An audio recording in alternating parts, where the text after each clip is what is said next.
you lose a lot when you lose your legs. Yeah. Since my accident, it has always been a lot about reclaiming some of the things that I have lost. Exactly.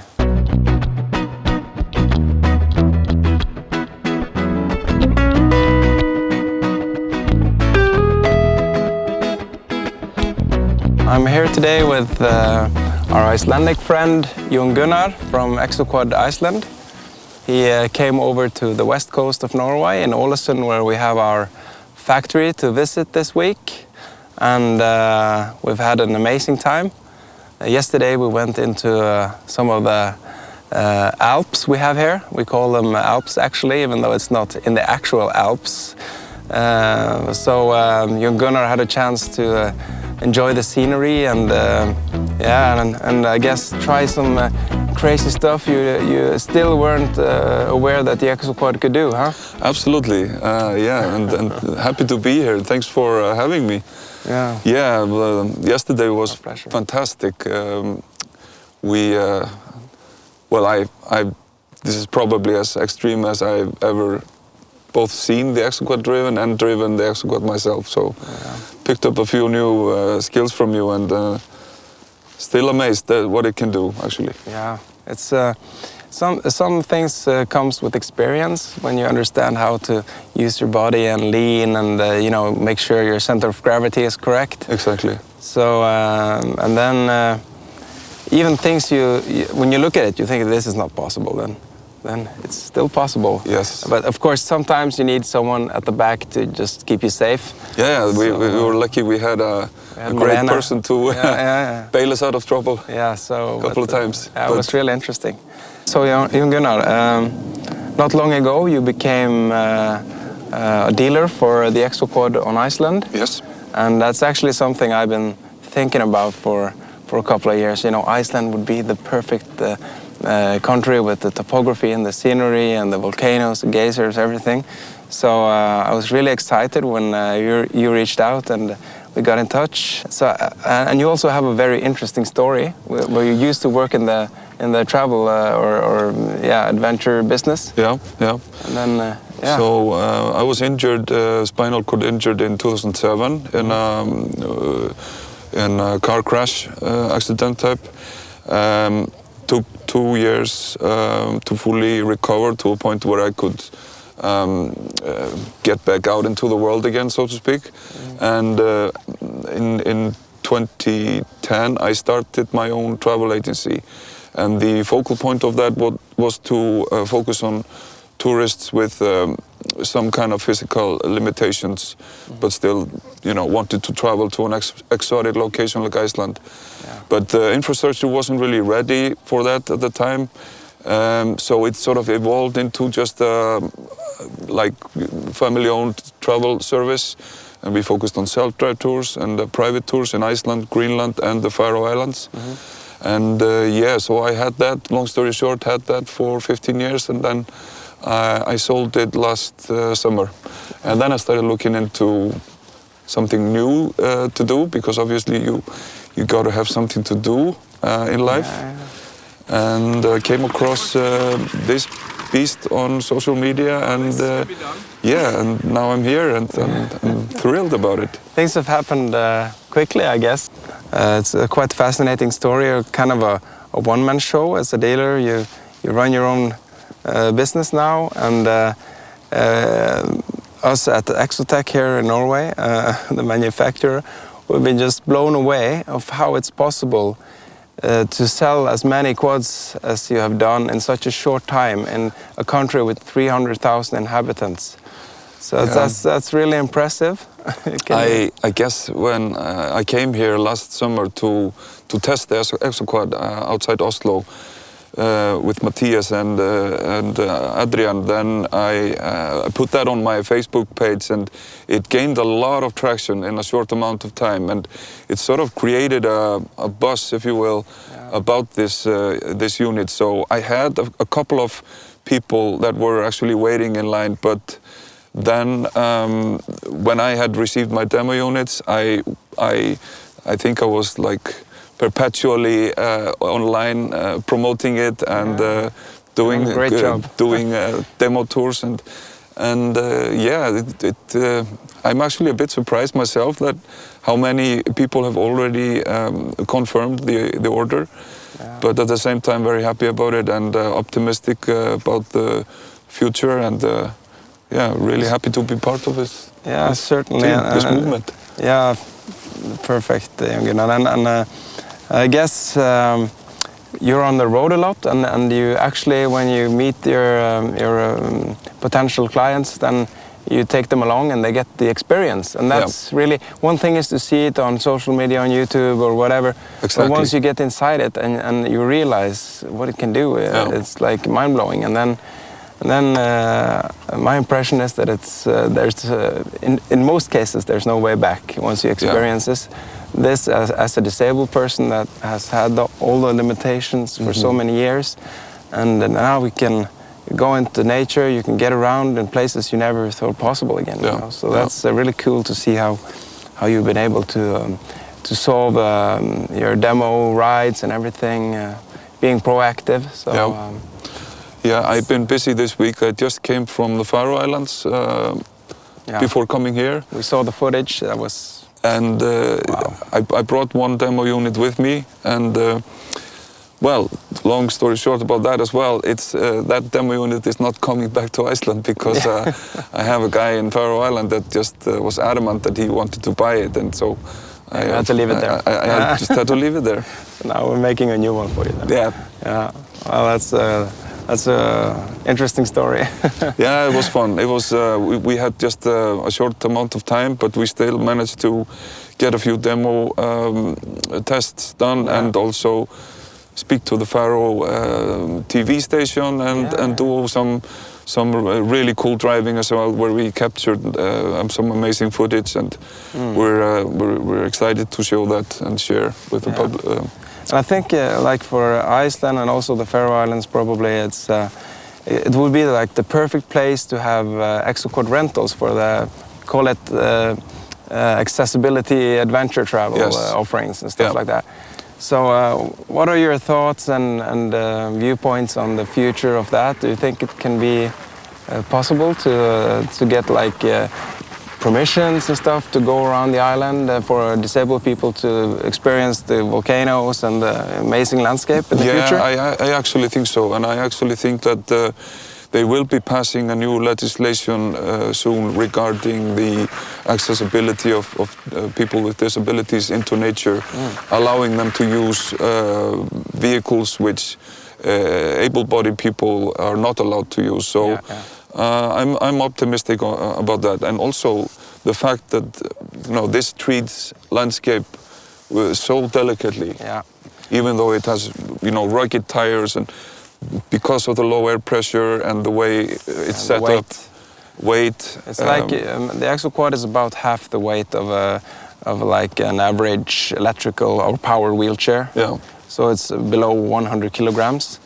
And since the tires have such large volume, the ground pressure is actually equally or slightly smaller than like terrain or mountain bike for able-bodied two-wheeled mountain bike. So that was also something we've been working on in Norway. Now the legislation around motorized or use of motorized vehicle in nature are being reassessed.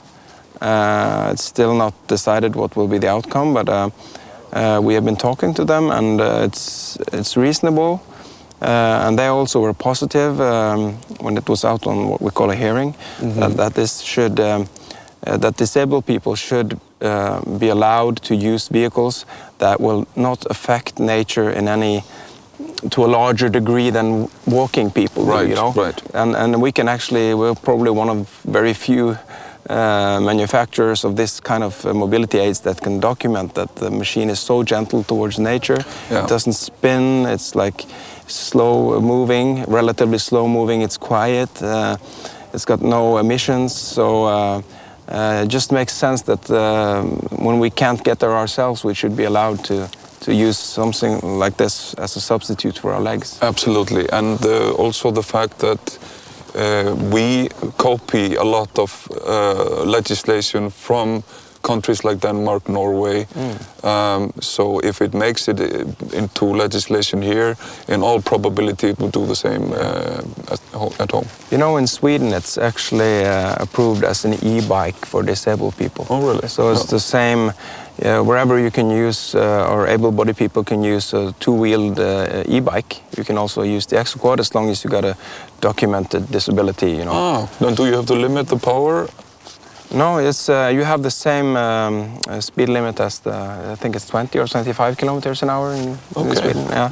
So that's quite flexible arrangement because the machine is still lightweight and everything. It's not really any more offensive to the environment or to other hikers or people than an e-bike is. Yeah. So that I think is a huge favor because you can be part of a group. Yeah. Hiking up a mountain, you cannot be part of a group if you're on a motorized ATV. No, you can't compare it to like a petrol-driven ATV. No. It's two different worlds, and also the accessibility level on the Exoquad is superior to an ATV. And I'm really looking forward because now this is the first summer that I will have an Exoquad in Iceland. Yeah. And I'm a huge outdoorsman in terms of going fly fishing and going hunting. So I saw you made your add-ons. Yeah, a little bit of like a fly rod holder. Yeah, fly rod holder. So because for me it has, since my accident, it has always been a lot about reclaiming some of the things that I have lost. Exactly. And of course, as everyone who is in position knows, you lose a lot when you lose your legs. Yeah. But with a unit like this, I am reclaiming a lot of things that I thought were just gone. Even though I'm fly fishing from an ATV, there are so many of my old favorite places where I just haven't been able to go. And you're a lot more comfortable in this as well. Yes. And you're more supported if you do, like I have no abdominals and balance, but in here I can sit pretty well supported and I can relax. I'm actually more tired at the end of the day if I sit in my manual wheelchair all day than I sit in my Exoquad all day. Yeah. So it works great. And also because your legs are a bit straightened out, you have better blood flow. Yeah. So yeah, I'm really looking forward to taking this bike to this quad to some spots that I've been missing dearly for 18 years now. Yeah, perfect. About that. You should come do some fishing here as well. We have salt water in the fjord behind us, and we have fresh water down there, and it's lots of rivers. It's a stunning place. I think yesterday was, even though this scenery is amazing, we can see the town of Ålesund here and the Sula, my home municipality over there. Yeah. But yesterday we went into the Sunnmøre Alps. Oh yeah. And that was stunning. That was amazing, huh? It's something else. You need to produce your own 10 Exoquads, have them on a large trailer, and offer guided tours. That would be perfect. That would be fantastic. Maybe in the future sometime. Yeah. And it's like you said, you know, with the feelings of loss after injury or illness, whatever it might be that has reduced your mobility, then for me it was really important to find a way to live as normally as possible. Yeah. And that entails or means that I can go with my wife, go with my kids whenever I want to, with my friends. And after a few years after my injury, people, maybe before I got the Exoquad, they don't ask me as often because they just automatically think, okay, Sigurd can't come there. Yeah. He can't come to that trip with us because we're going to that mountain. But now they are all of a sudden, they start asking again, you would like to join us for that trip to that cabin or whatever? Because they know that I can get virtually anywhere. Yeah, so it's about inclusion as well, not only for your personal experience, but for your family as well. Yeah, exactly. So I can confidently say that the Exoquad is just as important for my wife, kids and family, extended family and friends as it is for me personally. Yeah, I went to the coastline with my 7-year-old girl, Camilla, the other day, and my wife and going down to the beach in a wheelchair is impossible. Doesn't matter if you have two guys pushing you. Yeah, you just sink into the sand. Yeah. Like a beached whale. Yeah, and it flows nicely on the sand. And now we don't have the new tires on these two models, but that's an easy swap, and those are even better for sand because they have an even larger volume. I'm excited to try them. They are beefier and bigger tread. Yeah, a bit more grippy as well on mud and gravel, rocks and roots and stuff. I mean, these are fantastic, but they look a bit even more rugged. Yeah, they do. And they kind of changed the entire appearance of the Exoquad as well. It looks even cooler, you know. And you mentioned that you gained 2 centimeters in ground clearance. Yeah, you do actually, because the diameter of the wheel of the tire is larger. And what is the ground clearance on those? It's about 25 centimeters. Okay. Unweighted. Yeah. So when you sit in it, it will go a little bit down in the suspension, of course, but still you have this thick skid plate, and that's the reasoning behind the kick up at the front, that it's like curved up, and then thanks to the kick up and the skid plate, when I go over rocks that are actually taller than the ground clearance, I will just slide over and make it through anyway. So I think we were talking about this when we were designing it, not to make it too tall, because then you have the tall center of gravity and then you will flip over. But that's a unique feature of the Exoquad. It's also due to the suspension kinematics that you can go and traverse really steep terrain sideways without flipping over. Yeah. And if you do flip over, you have the roll bar that will stop you from tumbling. Yeah. And even if you were to tumble, the machine is so lightweight it won't injure you seriously, like an ATV in 200-300 kilograms would do. You know. Exactly. So that's also an important thing. So trying to keep it as compact as possible with physical dimensions. So we actually, one of our customers managed to fit it in the back of a Tesla Model Y. Just took off the roll bar, and he had air shocks. So he just let the air out so it would lower itself. And then he managed to put it in and get the lid on the, what do you call it? Yeah, the trunk at the back down anyway, so he could go on holiday, him and his wife, with a Tesla Model Y and the Exoquad in the back. Good job. So that's something that people looking at it probably wouldn't think that would be possible. Yeah. But it's actually more compact than one might think. Well, that means I can easily fit it into my old Land Cruiser. Yeah, no problem. Every station wagon, once you take the roll bar off and stuff like that, it will usually at least fit. So just lower the rear seats and then fold them, and then good to go. So, well, it's been great talking to you, Jón Gunnar, and now we're going to have a nice, exciting trip back down. We just took this rock garden up here. So there's a gravel road going around, but it was so much more fun driving up these rocky sections here. So I think we'll give it one more go, and we can film that. It's a lot steeper than it looks on film, like always. But yeah, let's do it, because it's a lot of fun, and it shows the capabilities quite well. Okay, ready to go back down? Yep. Yeah, let's do it. It's kind of similar in a way. You have to plan for that as well.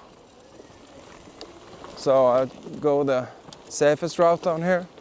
Same thing, I always have my brakes, so it won't flip over. Like, I can stand here, you can't flip it over even if you try, so just lean and try and kind of follow the terrain in a way, you know. And it's very impressive to see how the brakes and suspension work together. Yeah, the stopping power is amazing, so I just stay active on the brakes. Yeah, small touch down there. I feel that I'm in such complete control. Yeah.